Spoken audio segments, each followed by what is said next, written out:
Dear students, today our topic of discussion is economic applications of maxima and minima of function of single variable. As we know, the main purpose of maxima and minima is to maximize our profit or revenue or to minimize our cost. So these are the first very most economic application of maxima minima is maximization of revenue. Means every producer wants to maximize his profits or his want to maximize her revenue.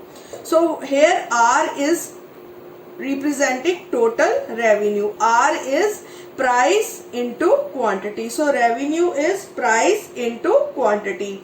What are the conditions for revenue maximization? As we have discussed earlier about the conditions of maxima and minima, the conditions of maxima applies to the condition of revenue maximization. What are the conditions? First and very important condition is dr upon dq, means we are here differentiating total revenue with respect to quantity. So dr upon dq should be equal to 0, and the second important condition is that second order derivative of total revenue with respect to quantity should be less than 0. So for total revenue maximization we are using the same two conditions that we have used for maxima. Okay, and for maximization of average revenue, here we are talking about total revenue.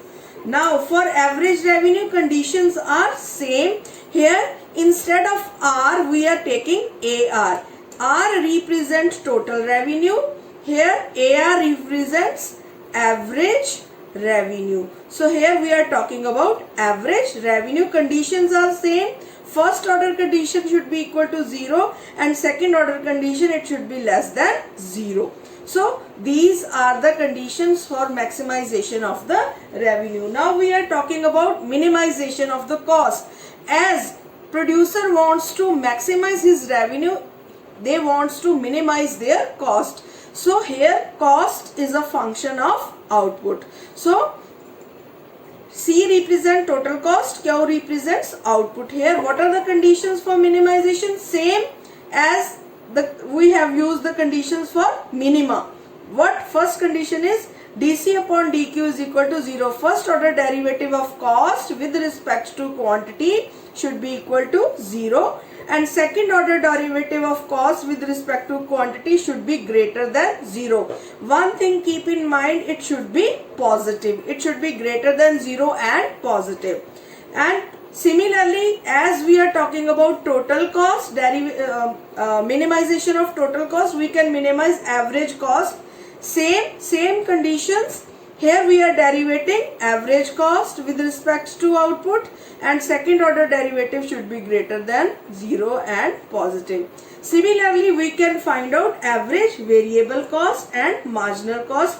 There first order and second order condition will remain same. Instead of AC we can use ABC, and instead of second order condition instead of AC we are using ABC. That should be equal to 0, it should be equal to 0, and it should be greater than 0. So same way we can find out ABC and MC also. So third most important application of maxima and minima is to maximization of profit. Now every producer wants to maximize his profit. They wants to maximize revenue and minimize cost. So what is P here? It is profit. R total revenue. C is total cost. So what are the conditions to maximize profit? Here we are derivating P. What is P here? It is profit. Derivating profit with respect to quantity, and it should be equal to 0. This is the first order condition. And what is the second order condition? It should be less than 0. यानी कि profit की जो हम derivation कर रहे हैं that should be less than 0. इसको हम एक अलग तरीके से भी लिख सकते हैं, because P कैसे आता है? Profit is R minus C. तो इसको अलग तौर पे भी हम ये कर सकते हैं. First order condition derivation with revenue with respect to quantity, cost with respect to output is equal to 0. Similarly, second order condition, they should be less than 0, their difference, or we can say that the second order derivative of revenue with respect to quantity should be less than second order derivative of cost with respect to quantity. और इसको एक और तरीके से भी बोल सकते हैं कि second order derivative of cost should be greater than second order derivative of revenue with respect to output. तो ये एक तरह से हमारा सेम बात को कहने का अलग अलग तरीका है. So for maximization of the profit we always derivate revenue and cost with respect to quantity Q with respect to quantity. So this is the way to find out these derivatives. Now we can take some examples to highlight these kind of applications. So let us take first example. If the demand function is P is equal to 100 minus 4Q, find the output at which total revenue is maximum and also find maximum revenue. So हमें example दे रखी है, इसमें price हमें दे रखी है, price function दे रखा है, हमें पता है रेवेन्यू कैसे आता है P इंटू क्यू. तो सबसे पहले हम किसको ढूंढ लेते हैं, रेवेन्यू को.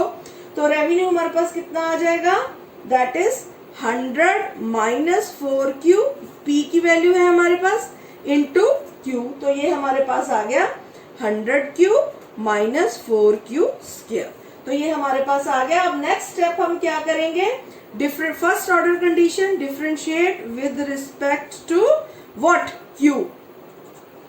तो विद रिस्पेक्ट टू Q जब हम इसको डिफरेंशिएट करेंगे तो dr अपॉन dq हमारे पास कितना आ जाएगा, it will come 100 minus 8Q. तो फर्स्ट कंडीशन हमने इसको क्या कर देना है, 0 के बराबर. तो जब हमने इसको 0 के बराबर किया तो क्या आ गया, 8Q हमारे पास आ गया. 8Q इज इक्वल टू 100 और Q हमारे पास आ गया 12.5. तो हमारे पास Q की वैल्यू 12.5 पे अब हमने फाइंड आउट करना है कि हमें मैक्सिमम प्रॉफिट हो रहा है या हमें मैक्सिमम रेवेन्यू हो रहा है कि नहीं. तो उसके लिए हम पहले क्या करेंगे, सेकंड ऑर्डर डेरिवेटिव लेंगे, d2r अपॉन dq स्क्वायर जब हम लेंगे तो वो हमारे पास कितना आ गया, -8. अब ये -8 आ रहा है, means that at Q is equal to 12.5 हमें मैक्सिमम टोटल रेवेन्यू मिल रहा है. We are getting maximum total revenue. तो कितना मिल रहा है वो अब हम देख लेते हैं, क्योंकि हमारी ये सेकंड जो कंडीशन है that is less than 0, -8 is less than 0. तो हम देख लेते हैं कितना मिल रहा है. P हमारे पास कितना है, what is the value of P, 100 minus 4Q. ठीक है जी. और हमने देखना क्या है, मैक्सिमम क्या है हमारा रेवेन्यू. तो उसके लिए हमने P इंटू क्यू कर रखा था. तो ये हमारे पास क्या है, 100Q माइनस 4Q स्क्वायर जो हमने ऑलरेडी निकाल रखा है. तो इसमें हम Q की वैल्यू को पुट कर देते हैं. तो जब हम इसमें Q की वैल्यू 12.5 को पुट करते हैं तो we will get 625. So this is our answer. तो 625 हमारा क्या है, मैक्सिमम रेवेन्यू. और हमसे दो चीजें पूछी गई थी, find the output at which TR is maximum. तो आउटपुट हमारे पास क्या आया था, Q इज 12.5. तो फर्स्ट आंसर हमारा ये है और सेकंड आंसर हमारा ये है, दैट इज मैक्सिमम रेवेन्यू. सो इस तरह से ये हमारी इकोनॉमिक एप्लीकेशन है जिसमें कि हमने किसको फाइंड आउट किया है, आउटपुट को और मैक्सिमम रेवेन्यू को with the help of maxima. तो यहाँ पे हमने मैक्सिमा को अप्लाई किया है. क्यों, क्योंकि यहाँ पे हमने किसको मैक्सिमाइज करके देखना था, रेवेन्यू को. तो हमने यहाँ मैक्सिमा की कंडीशंस को अप्लाई किया है. First order condition is equal to 0, second order condition less than 0, दोनों फुलफिल हो रही है. और जब हम अपने फंक्शन में इस वैल्यू को पुट करेंगे तो हमें मैक्सिमम रेवेन्यू का अमाउंट हमें पता चल जाएगा. So this is the way to solve. अब एक और हम एग्जाम्पल ले लेते हैं. अब हमारी इस एग्जाम्पल में क्या है, हमें क्या दे रखा है, टोटल कॉस्ट फंक्शन हमें दे रखा है. टोटल कॉस्ट हमारी कितनी दे रखी है यहाँ पे हमें, it is 10Q minus 4Q 5 पार 5 प्लस 3Q पार 5. तो हमें फाइंड आउट करने के लिए क्या दिया गया है, लेवल ऑफ आउटपुट. और हमें मिनिमाइजेशन, किसकी मिनिमाइजेशन है यहाँ, not total cost, average cost की पूछी गई है और हमें ये भी पूछा गया है कि एवरेज कॉस्ट निकालिए। तो इस पूरे क्वेश्चन में हमने 3 चीजों को जो है वो फाइंड आउट करना है। तो सबसे पहले तो हमें ये जो सी है ये कौन सी है, ये टोटल कॉस्ट दे रखी है, तो एवरेज कॉस्ट कैसे निकालेंगे, टीसी अपॉन क्यू। तो ये पूरे के पूरे एक्सप्रेशन को हम किसके साथ डिवाइड कर देंगे, Q के साथ। तो ये हमारे पास क्या आ जाएगा 10, जब 10Q डिवाइडेड बाई Q हुआ तो क्या आ गया 10, 4Q की पावर 5, 4 की जगह क्या रह जाएगी 3, यहाँ पे 3Q की पावर 5 की जगह क्या रह जाएगी 4। तो ये आ गया हमारे पास एवरेज कॉस्ट। अब नेक्स्ट स्टेप क्या होगा, डिफरेंशिएट करेंगे विद रिस्पेक्ट टू किसके, Q के। तो क्या आ जाएगा D ऑफ AC और विद रिस्पेक्ट टू तो DQ। तो ये हमारे पास आ गया -12Q स्क्वायर प्लस 12QQ। तो ये हमारे पास आ गया। तो ये हमारी फर्स्ट ऑर्डर जो है कंडीशन है ये हमारे पास आ गई है। और फॉर सेकंड ऑर्डर कंडीशन पहले तो हमने इसको किसके बराबर करना है, 0 के। तो अब जब हमने इसको 0 के बराबर किया, हम सेकंड ऑर्डर भी साथ में ही निकाल लेते हैं। तो सेकंड ऑर्डर जब हम निकालेंगे फिर इसी को इस्तेमाल कर लेंगे। तो ये हमारे पास आ गया -24Q और ये हमारे पास आ गया 36Q स्क्वायर। तो ये हमने पहले ही निकाल के रखी है। अब फर्स्ट ऑर्डर में हमने इसको 0 के बराबर किया हुआ है।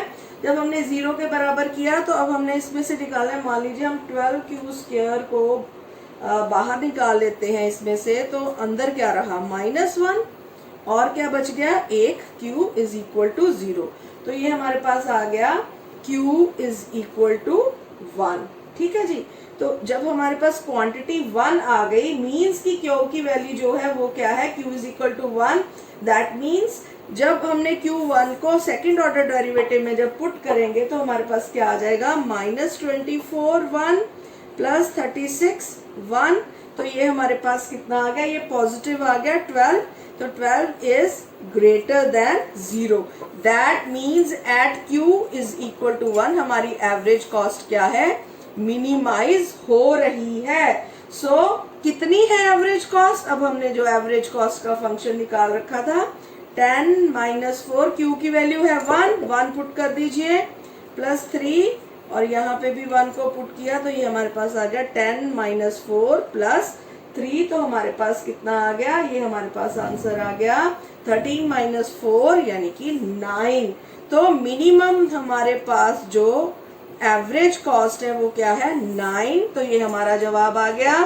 और उसके बाद हमसे क्या पूछा गया था, find the level of output. तो आउटपुट हमारे पास कितना आ गया 1। सो दिस इज द वे। तो एक तरह से ये हम जितने भी इकोनॉमिक एप्लीकेशंस का इस्तेमाल करेंगे उसमें मैक्सिमा मिनिमा की ही कंडीशंस का हम इस्तेमाल करेंगे। हम देखेंगे कि हम करना क्या चाहते हैं। If we want to maximize तो हमारा सेकंड ऑर्डर डेरिवेटिव क्या होना चाहिए, लेस देन, चाहे वो रेवेन्यू है कुछ भी है हम ले रहे हैं तो वो क्या होना चाहिए, लेस देन 1।